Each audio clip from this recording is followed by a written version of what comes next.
Okay, so now we're on record. We need to begin. Now, so let me find out if the other ones are hearing me. Am I audible enough? Can you guys hear me? Yes, sir. Yes, sir. Okay, good. So let me share my screen. And I think we should look for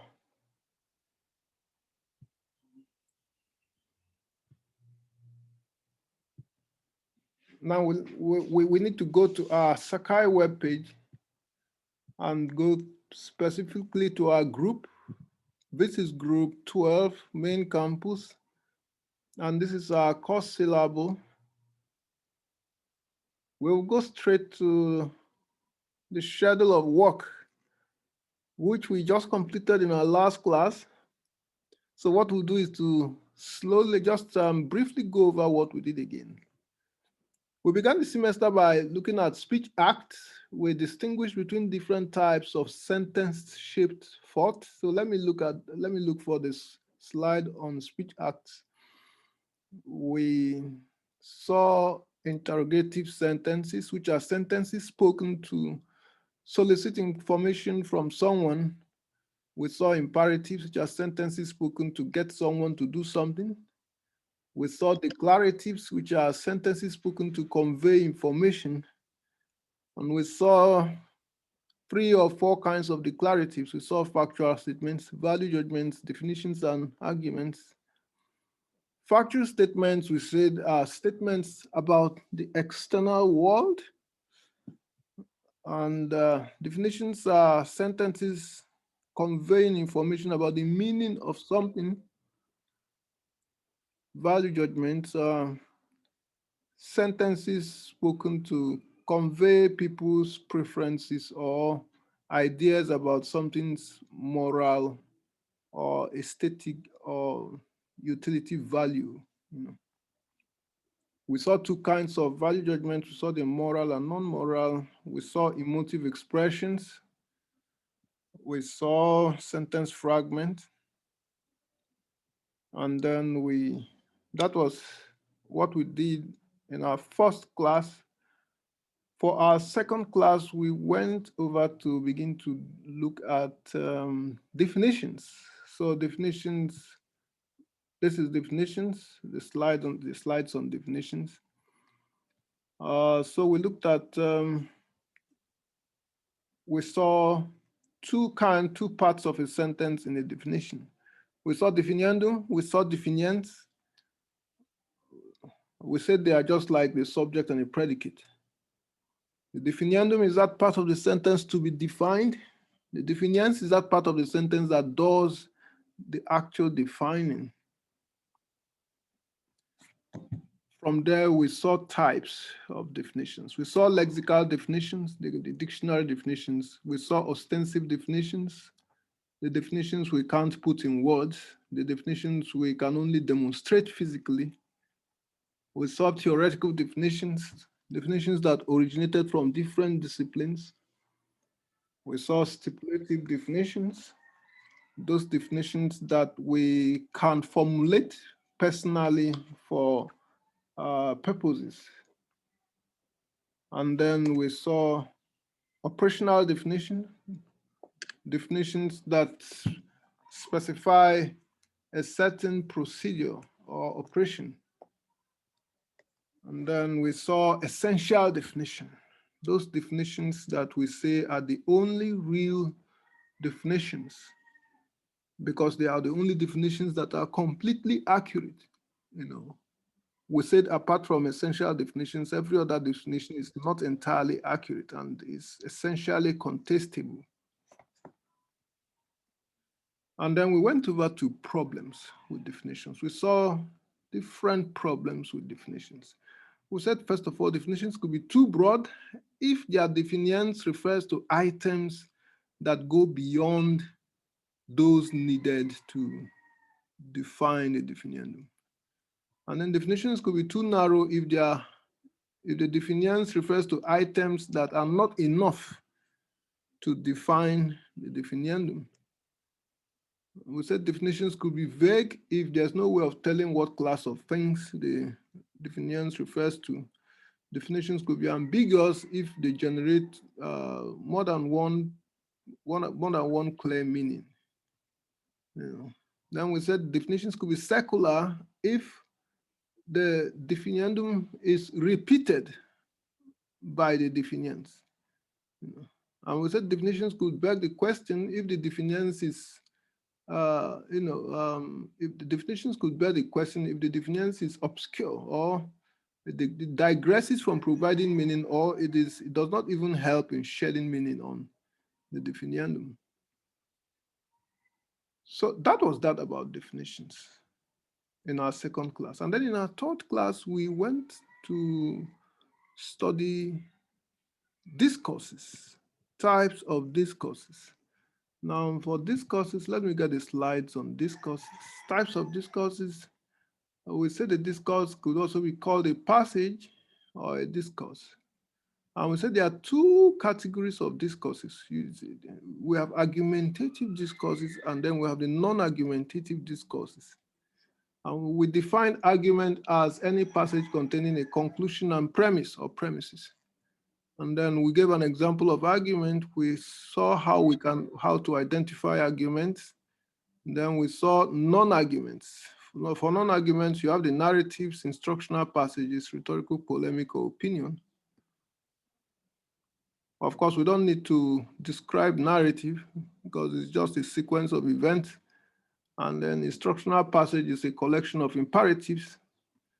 But rhetorical polemic, we said, it has one similarity with arguments because both arguments and rhetorical polemic can contain claims. But we said claims in argument is surrounded by premises bearing supporting reasons or information. But claims in rhetorical polemic is surrounded by emotive expressions. So that's the difference between the two. Then we saw verbal and real disagreements. We said verbal disagreements are those ones arising from a shortage of clarity in meaning. Maybe one party doesn't understand something well, the meaning of something well, or probably what they are discussing about does not have a fully developed meaning yet.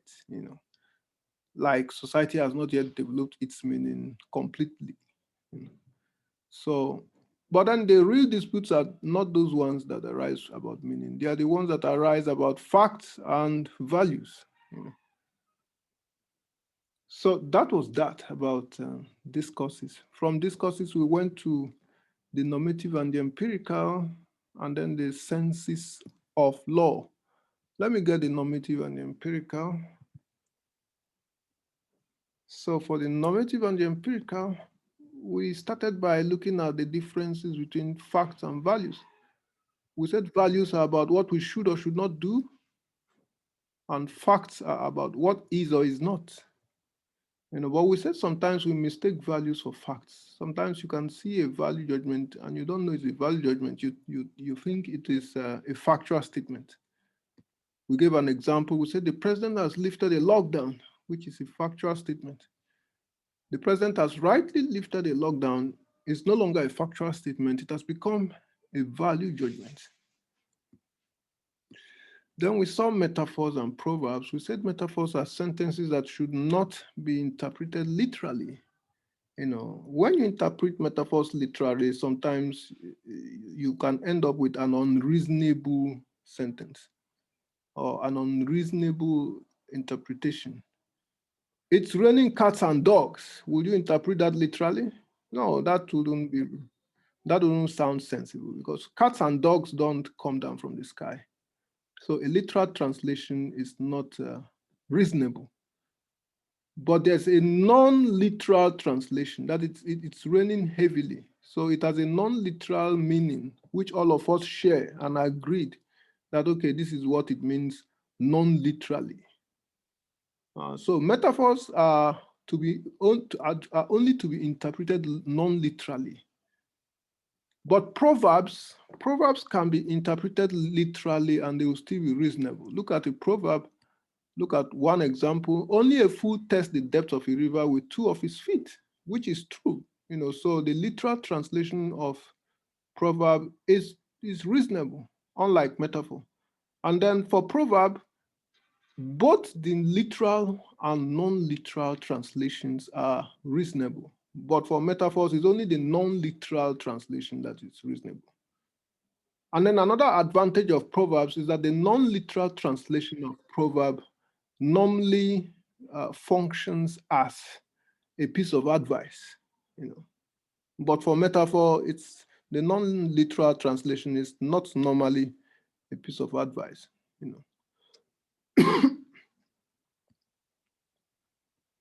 Then we saw meaning defects in language. We saw vagueness. An expression is vague when its meaning has no boundaries of application. We saw ambiguity. A sentence is ambiguous when it's capable of more than one meaning. We saw equivocation, which is to shift from the meaning of one meaning of one word to another meaning of the same word. So in a single passage. Now, equivocation is to exploit the ambiguous nature of a certain word. To exploit the ambiguous nature of a certain word. So equivocation is like taking advantage of ambiguity or exploiting ambiguity for your purpose, for a selfish purpose.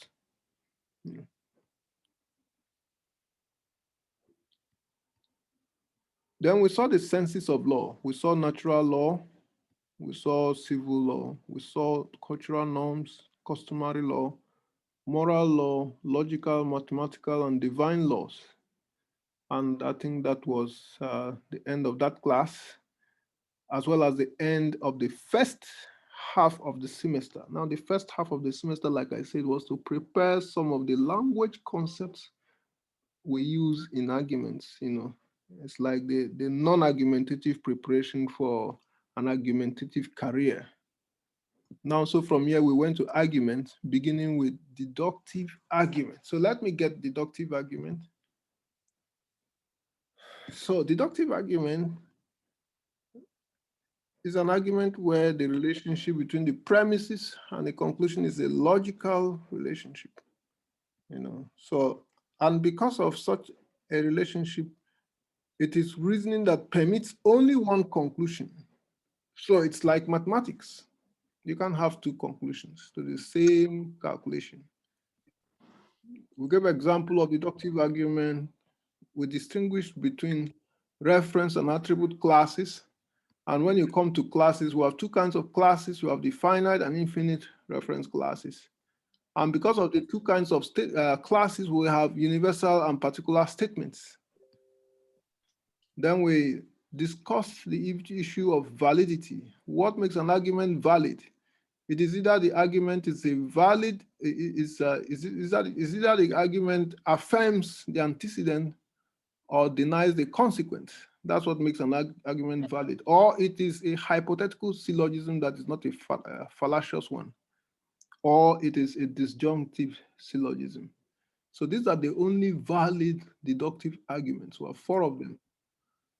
Modus ponens, modus tollens, hypothetical syllogism, and disjunctive syllogism. Any other operation cannot be valid. So denying the antecedent cannot be valid. Affirming the consequent cannot be valid. The 2 hypothetical fallacies will give you invalid arguments. And of course, we shall see the fallacy of disjunctive syllogism, but no one teaches that one because it is so simple that even babies know that it is wrong. Okay. Then we compared deductive argument to inductive argument. We saw an example of an inductive argument, and we saw that it can generate more than one possible conclusion. Then we went back to deductive argument to study the mechanisms of deductive arguments. And we saw the hidden conditional if and then. We saw how it works. We're saying that when you, or I think this is the first time I'm saying this, when you are dealing with a deductive argument and you want to work on that argument, first of all, you have to look for all the premises try to convert each of the premises into a conditional. Now, you will find out that it is only one premise that you can convert into a conditional. And that is the premise where you can identify the antecedent and the consequent. So whichever premise you are able to convert into a conditional is the premise where you get the antecedent and the consequent. Then all the other premises would either be affirming or rejecting the antecedent, or affirming or rejecting the consequent, or they will be following that premise in a hypothetical way. That is, the antecedent of any other sentence would be the consequence of the major premise. Okay. So that's the work of conditionals. You use conditionals to know the sentence, the premise that should have antecedent and consequence. And only one premise normally has that quality. So we showed that the four things you can do is to either affirm the antecedent or to deny the consequent. Is either you are affirming the antecedent or you are denying the antecedent, or you are affirming the consequent or you are denying the consequent. Two of them are valid, the other two are not valid. We saw how the whole thing works. We used symbols, diagrams, graphs, to see the whole thing. We used boxes, bigger and smaller boxes, to illustrate and see how it works. And we saw that the rule for deductive reasoning is that we only affirm the antecedent and deny the consequent in order to reach a valid conclusion. Any other operation will make the argument lose its validity. So that was how we arrived at valid modus ponens and then the fallacy of denying the antecedent. We also saw valid modus tollens and the fallacy of affirming the consequent. Then we went and saw hypothetical argument. Now, hypothetical argument, we saw how it works. All A are B, all B are C, therefore all A are C. So for hypothetical argument, we saw that the consequent of a premise becomes the antecedent of the next premise. And then what the conclusion does is to assemble the very first antecedent and the very last consequent. Just pair them. So that's what the conclusion does in a hypothetical syllogism. When we saw two hypothetical fallacies and we saw how they work, then we saw disjunctive syllogism. Disjunctive syllogism, either this or this. If it is this, then it cannot be the other one. And then, of course, we didn't do any fallacy of disjunctive syllogism. Why? Because the fallacy of disjunctive syllogism is so obvious that no one is going to commit such a fallacy. If you say either A is true or B is true, A is true, therefore what? The fallacy will be A is true, therefore A is false. Or A is true, therefore B is true. I mean, no one is going to commit that fallacy. Okay. Or if you say either I became a reverend father or I got married. I got married, so I got married. Or I got married, so I became a reverend father. Or either I became a reverend father and I got married, I became a reverend father, so I got married. Or I became a reverend father, so I became a reverend father. I mean, it doesn't work. Such a fallacy will be too simple and too detectable. Then we looked at validity versus soundness. We said for an argument to be sound, it needs to be both valid and true. We can have a valid argument that is not sound. An argument can follow all the correct rule for deductive reasoning, but that argument may not be true because the information in the argument is not true. So for an argument to be sound, it needs to be valid and true. But an argument could be valid without being sound. That was what we did about deductive arguments. And then we went on to inductive arguments. Now let me get a slide on inductive arguments. So for inductive arguments, we said inductive reasoning is reasoning in which the relationship between the premises and the conclusion is not logical. So it is possible to affirm all the premises and deny the conclusion without any contradiction. So that means that the premises are capable of producing more than one conclusion.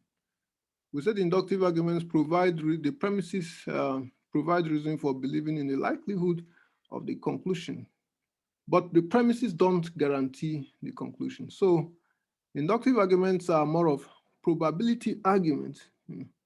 And because they don't depend on rules, they are more difficult for you to evaluate or analyze. We distinguish between verifiable and confirmable statements, and then we mix them together. We brought them together in an argument. We saw that verifiable statements are normally premises, and confirmable statements are normally the conclusions of an inductive argument. Then we saw how to detect confirmable statements. We saw finite and infinite reference classes, and we used it to distinguish between two kinds of confirmable statements. Now, confirmable statements, which are the conclusions of inductive arguments, they're also called hypotheses. So there are certain hypotheses that are general statements. There are certain hypotheses that are particular statements. Those that are general statements are those that use the infinite reference class. Those hypotheses that are particular statements are those that use the finite reference class. Now, the law-like hypotheses are those ones that use the infinite reference class. But the statistical hypotheses are those that use the finite reference class. That refers to particular statements. Okay. And then we said these are the two kinds of conclusions of inductive arguments. We have inductive arguments ending with law-like hypotheses as conclusions, and then we have inductive arguments ending with statistical hypotheses as conclusions. So those are the two major kinds of inductive argument, depending on the strength. Okay. So we talked about two major ways of detecting inductive arguments. We said, first of all, they are capable of more than one conclusion, but secondly, they are extrapolations. And then we saw the different directions of extrapolation. We saw part-whole syllogisms. We saw generalizations. We saw statistical syllogisms. Then we saw analogies. We saw predictions, And so we concluded by looking at the two kinds of inductive arguments, those that end with law-like hypotheses as conclusions, and then those that end with statistical hypotheses as conclusions. Okay. Then we compared inductive to deductive arguments. We said deductive arguments are accurate at the expense of the inability to provide information. But on the other hand, inductive arguments provide information at the expense of accuracy. So that's that about inductive arguments. And that led us to the next class, which was causal reasoning. So causal reasoning, let's see. Causal reasoning, that's it down there. Yeah, so we're saying causal reasoning is a kind of inductive arguments. Now, why is causal reasoning not regarded as deductive arguments? Because deductive arguments are so accurate that you can get more than one conclusion, but causal reasoning is not as accurate as a deductive argument. So causal reasoning can only fall into the category of inductive arguments, because our causal reasoning is not completely perfect, and it might never be completely accurate. So causal reasoning is reasoning from cause to effect and sometimes from effect to cause.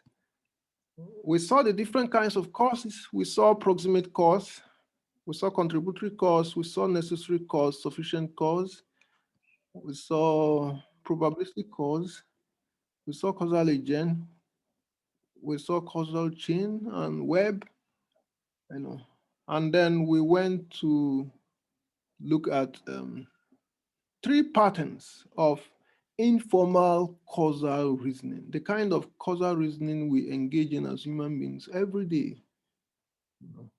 We took those three patterns from 5 patterns that John Stuart Mills proposed in his book. And the first of those 3 patterns is relevant difference reasoning. We said relevant difference is to look for something that is happening differently in an environment in order to explain a new problem. And we saw common thread. We said common thread is to look for what is common among all the cases of a particular problem. And whatever is common to all those cases has a lot to say about the problem. And then we saw concomitant variation. We said this method, concomitant variation, is used to measure factors that are in an environment which can never be eliminated, factors that are always present in the environment. But they may be causing problems because they are occurring at a degree or intensity that is not normal. So what you are using this method to measure is not whether something exists in an environment, but at what degree or intensity is it in the environment. So we use this kind of method to measure atmospheric gases, carbon dioxide, sulfur dioxide, even selenium in the soil, and those things. Then we studied causal fallacies, or bad causal reasoning. That is how not to identify causes. The first one was post hoc ego propter hoc. This is the fallacy of inferring causality from chronology. So this is the fallacy of saying that some A happened before B, so A must have caused B. But just because something happened before something doesn't mean it caused it. So that's a fallacy unless you can prove through more investigations that A actually caused B, in addition to coming before B. Then we have non-causal procausal, which is the fallacy of exchanging cause for effect. So if A happened before B, and then you say that it is B that happened before A, then that's a fallacy of non-causal procausal. Oversimplified cause, if there are more than one causes, or if there are a number of causes and you select only some of them, or just one of them, or only some, and say that or they are the cause. That's oversimplified cause because you have not captured all the causes that are responsible for an effect. Then we have false common thread, or you can say common thread that is not there.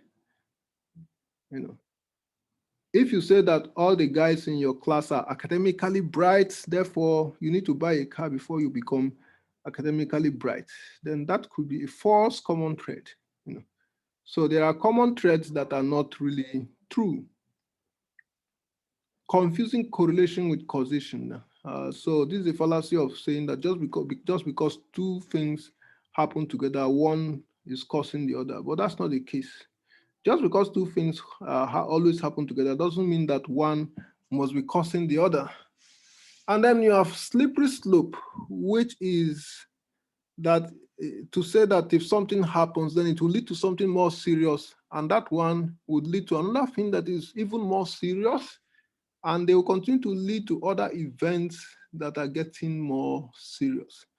The order of seriousness will continue to rise without any justification. So we saw examples, and I think that was at the end of our class on causal reasoning. After causal reasoning, we went over to discussing informal fallacies. So let's see, the slide on informal fallacies should be here. So that's informal fallacies. By the time we came to informal fallacies, we had already seen a number of fallacies. We had seen fallacies of meaning. We saw formal fallacies. We saw fallacies of denying the antecedent, affirming the consequent. We saw hypothetical fallacies. We saw causal fallacies. Now we just want to look at some extra fallacies. And I was saying that, I don't know if I said in this class that there are 38 solid fallacies. solid and interesting fallacies. They are contained in a book titled Critical Thinking, Understanding and Applying Critical Thinking. It's at the University Bookshop. So if you want to read those 38 fallacies, you can go and get that book. It's 50 CDs, but it's a very big book containing enough critical thinking curriculum for, I think, an undergraduate course, or probably the first 2 years of undergraduate course. So 38 fallacies. But for this semester, we selected just the simplest 12 fallacies for you to do and then just pass your exams. So already we've seen some of these. We saw fallacies of meaning. We saw equivocation. The equivocation we saw earlier in the semester was equivocation in casual circumstances, that is non-argumentative equivocation. You can commit equivocation when you're cracking a joke, But this example is that of equivocation in argument, committing equivocation while making an argument. So this is an argument about opposing women's campaign for gender equality. And then this person was playing with two senses of the word freedom. So that was equivocation, argumentative equivocation in argument. And then we saw secularity. We saw secularity in definition. That is repeating definiendum as definiens. Morality is doing what is morally right. But this time around, we saw secularity in argument. That is repeating conclusion as premise. So we saw these ones. After that, then we went to see some other fallacies. We saw grandstanding, appeal to majority. We said it is false to appeal to majority because majority is not always right. We saw ad hominem, which is probably the most common fallacies in the world today. Praising or insulting people rather than addressing their arguments. So we have positive and negative ad hominem. Then we have illegitimate appeal to authority. Now, this is to appeal to someone's authority instead of defending that person's argument with facts and figures and logic. Then we saw genetic fallacy, which is to say that something is right or wrong depending on where it came from. Then we saw appeal to threat, which is to say that you can tell people that if they don't agree with you, something could happen to them for not agreeing with you. And we saw appeal to pity, which is to defend a conclusion by whipping up sympathy. Then we saw the fallacies of manipulating the data. We saw 3 of them. The first one was the fallacy of misplaced vividness. If you say, for instance, that Northerners are no longer marginalized because John Mahama was the president, so that's misplaced vividness. We saw fallacy of semi-attached figures, which is the deceitful use of statistics. So this one is to attach statistics that is not properly fitted to a conclusion. That's why we call it semi-attached. And then we saw hasty generalization, which is to judge an entire population based on a few samples in the population. We saw this example, and then we saw a local example, an example we can understand well. And that was the end of the class as well as the semester. So at this point, I'm going to take some questions. If you have a question, you can raise your hand and then you ask a question. After that, I'm going to upload the video to your Sapai so that those who could attend this class can watch that video. Okay, so if you have a question, please raise your hand, but do not unmute your mic. So mute your mic, but raise your hand. You should only unmute your mic if I tell you to go ahead to ask your question. All right. So I'll mute everyone. And then only those who raise their hands could be permitted to say something,